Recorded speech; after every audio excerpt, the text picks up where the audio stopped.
Hello everyone. Today we're going to talk about writing function rules and evaluating functions. We have already talked about what a function is, how to identify a function, and today we're going to talk about how do you write a rule for a function. When you are given a table or a set of ordered pairs or a word problem, how can you write a function rule for that set of numbers or word problem? We're going to start with an example. Our function man is going to help us out. You don't need to write anything down for the first couple of examples. Just watch and think along with me.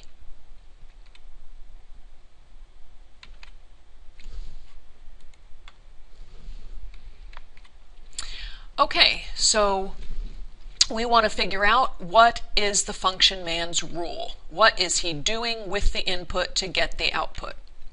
When the input is 2, the output is 5. When the input is 4, the output is 7. When the input is 5, the output is 8. So what is the function man's rule? That's correct. He is adding 3 to the input to get the output.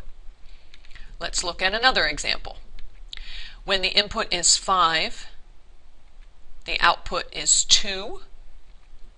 When the input is 7, the output is 4. When the input is 8, the output is 5. So what is the function rule this time? The function rule is actually the inverse of before. This time the function man is subtracting 3 from the input to get the output.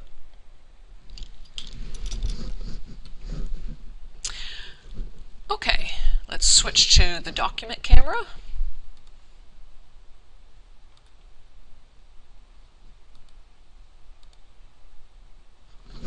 All right, so we have this set of ordered pairs, or a table of values. We have x's and y's, and we want to figure out what the relationship is between the x's and y's, or what is the function rule. So first of all, let's look at the first ordered pair. The input, or the x value, is 1, the output is 3. So what are some possible ways that we could get from 1 to 3? Well, we could add 2. What's another way that we could get from 1 to 3? We could multiply by 3. Now, only one of these function rules works for every single ordered pair in the table. So now we need to check the other ordered pairs and see which of these function rules works for all of the ordered pairs. So let's see if plus 2 works for everything. 2 plus 2 is 4. So adding 2 does not work for every point on the table. 3 plus 2 is 5. So adding 2 does not work for every ordered pair in the table, so it cannot be the function rule. So let's try multiplying by 3. 2 times 3 is 6, 3 times 3 is 9, 4 times 3 is 12. So that means that our function rule is multiplying by 3. So to get the y value, we're taking the x value and multiplying it by 3. So the function rule is y equals 3x. All right, let's move down to example 2. By the way, change example 1 to example 2 on your paper. Okay, so in this example, we're going from -3 to -1. So what are some possible ways to get from -3 to -1? Well, we could add 2. Another way to get from -3 to -1 would be to divide by 3. So let's see which of these two function rules works for every single ordered pair in the table. -1 plus 2 is 1. 2 plus 2 is 4. 5 plus 2 is 7. So it looks like the adding 2 works for every ordered pair in the table. Let's just try the dividing by 3. -1 divided by 3 does not equal +1. So divided by 3 is not the function rule. Okay, so we need to say that the function rule is that to get y, you take x and you add 2. To get the output, you take the input and add 2. Okay, let's look at another example. This is example 3. So we're going from 5 to 1. We could subtract 4. We could also divide by 5. So let's see which function rule works for every point in the table. So let's check subtracting 4 on our second ordered pair. 10 minus 4 is 6. So we can see that subtracting 4 is not going to work for every point in the table. Let's try dividing by 5. 10 divided by 5 is 2. 15 divided by 5 is 3. 20 divided by 5 is 4. So the function rule dividing by 5 works for every ordered pair in the table. So we can say that to get y, we must take x and divide it by 5. Remember that our fraction bar means to divide. All right, let's go back to our PowerPoint for a second.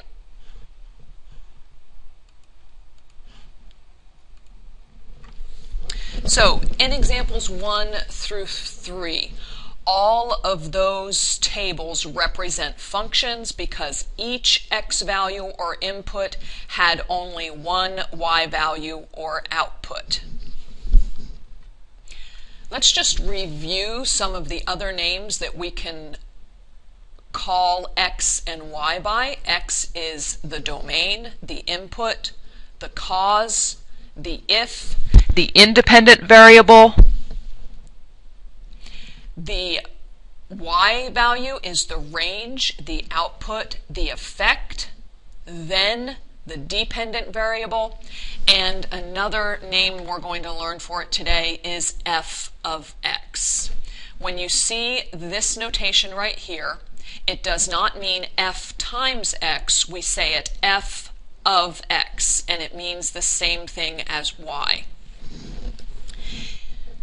And we'll talk a little bit more about this notation in just a minute. We want to focus now on x being the independent variable and y being the dependent variable. The reason y is called the dependent variable is because it depends on or is a function of the value of the independent variable. So when x changes, it causes a change in y. If x changes, then y changes. So the value of y depends on the value of x. So we want to do a little bit of practice with this concept here, trying to determine what is the independent and what is the dependent variable. We're going to remember that the value of the dependent variable depends on the value of the independent variable.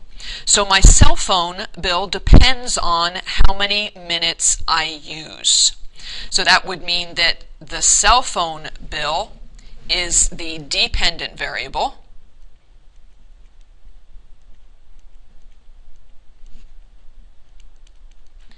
And the number of minutes is the independent variable. Another way of saying that is that if I change the number of minutes I use, my cell phone bill changes. We could also say that the number of minutes I use causes a change in the cell phone bill. So we can see that the cell phone bill is the dependent variable and the number of minutes is the independent variable. Okay, look at example 2 on your own. See if you can determine which is the independent variable and which is the dependent variable. We have the cost of shipping a package is based on its weight. So the two variables are the weight and the cost of shipping. So which one would be dependent and which one would be independent? Well, the weight of the package causes a change in the cost of shipping. So we could say that the cost of shipping depends on the weight of the package. We could also say that if we change the weight of the package, the cost of shipping will change. So that means that the dependent variable is the cost of shipping. And the independent variable is the weight. In example 3, we have if more money is raised, so we have the amount of money raised, then more people will benefit from H2 JoJo. So the other variable is the number of people. So I'd like you to decide on your own which of those is the independent variable and which is the dependent variable. And then we'll go over it together.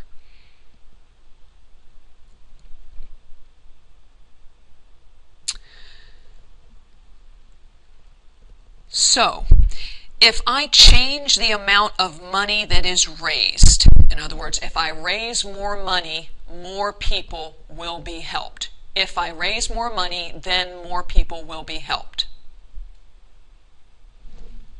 The amount of money raised causes a change in the number of people that are helped.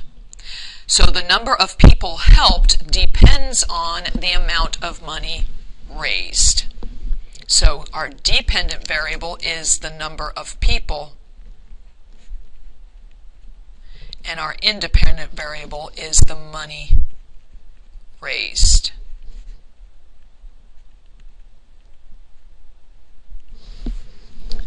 Okay. Let's move down and talk a little bit more about this function notation here. Y equals f of x.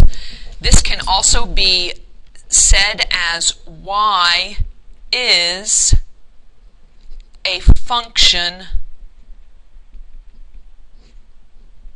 of x. So that means that the value of y is going to depend on the value of x. As x changes, y will also change.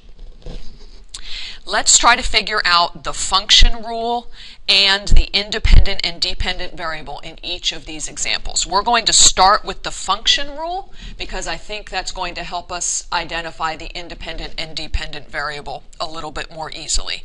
So a math tutor charges $35 per hour. So let's say that the cost is going to be equal to 35 times the number of hours.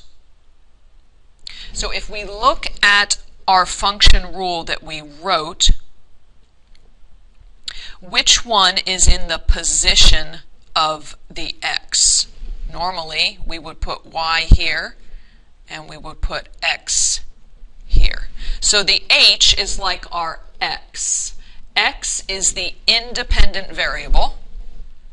So that means that we know that x is independent and y is dependent. So that means that our independent variable is the number of hours. And the dependent variable, y, is going to be the cost or the total cost of tutoring. And that's always a good rule of thumb, is that most of the time when you have a total, your total is going to be the dependent variable. A lot of times if you're working with time, like a number of hours or minutes, time will often be your independent variable. Okay, let's go down to example 2. The cost of the local carnival includes an admission fee of $8 and each ride is $150. So let's write a function rule first. So the total cost of going to the carnival is going to be the admission fee of $8 plus $1.50 per ride. So remember that Y is usually alone on the left side, and X would usually be right here. So that, and our independent variable is X, and our dependent variable is Y. So the independent variable is the number of rides. The dependent variable is the cost of the carnival, or the total cost. And again, we see that a total is the dependent variable in this example. We could also say that if I go on more rides, then the total cost of the carnival increases. We could say the number of rides that I go on changes the total cost of going to the carnival. Or we could say the total cost of the carnival depends on how many rides I ride. Okay, let's move to evaluating functions. You guys already know how to evaluate an equation. Remember, to evaluate just means to find the value of something. So if we want to find the value of this function, we need to remember that x is the input and y, or f of x, is the output. So we say for f of x equals 5x, another way of saying this is just y equals 5x.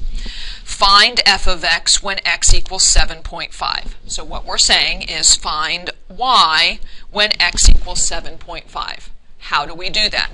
We replace or substitute 7.5 for the x. So y equals 5 times 7.5. 5 times 7.5 would be 37.5.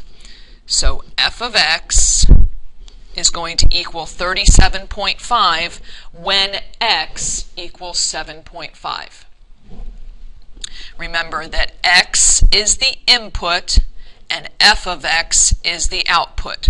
So when I put 7.5 into the function, the output is 37.5. Okay, for h of x equals 1/2 x minus 3, find h of x when x equals -8. Remember that h of x is just like saying y, or the output. So we want to know what is h of x, or we could say h of -8, because x is equal to -8, so we just replace the -8 with the x. Now we replace the x with -8 again. So h of -8, remember this does not mean h times -8, it means h of -8, the value of the function when x equals -8. Okay, so we're going to use the calculator.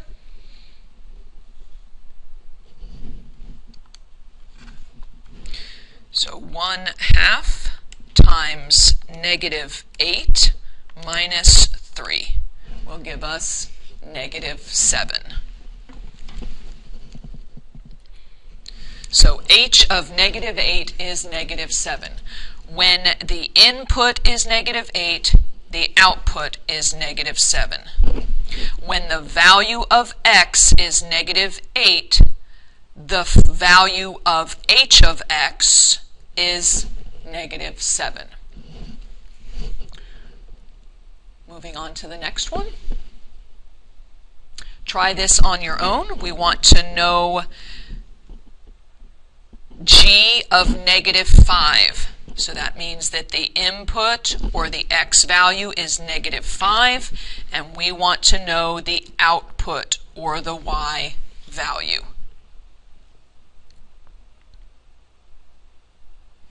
So what you're going to do is you're going to substitute negative 5 for t. So g of negative 5 will equal 2.3 times negative 5 plus 10. Again, let's just go ahead and use the calculator to figure out this value.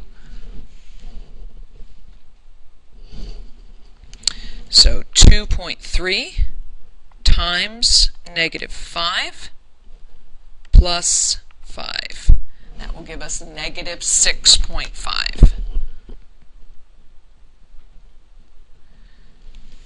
So when x is negative 5, g of x is negative 6.5. When the input is negative 5, the output is negative 6.5.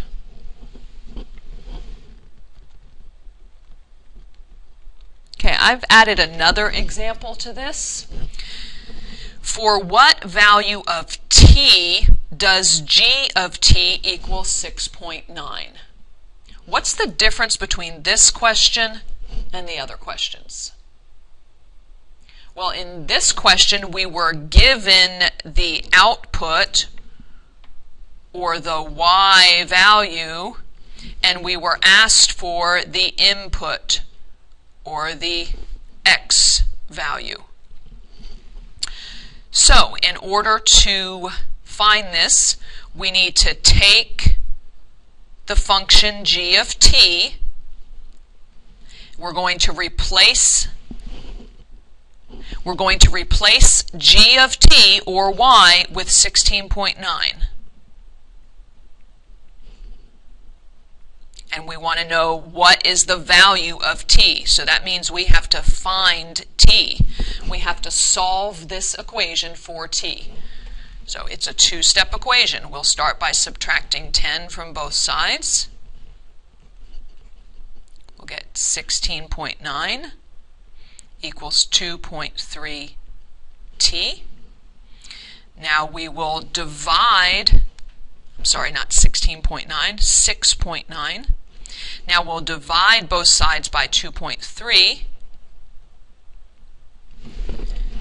6.9 divided by 2.3 is 3.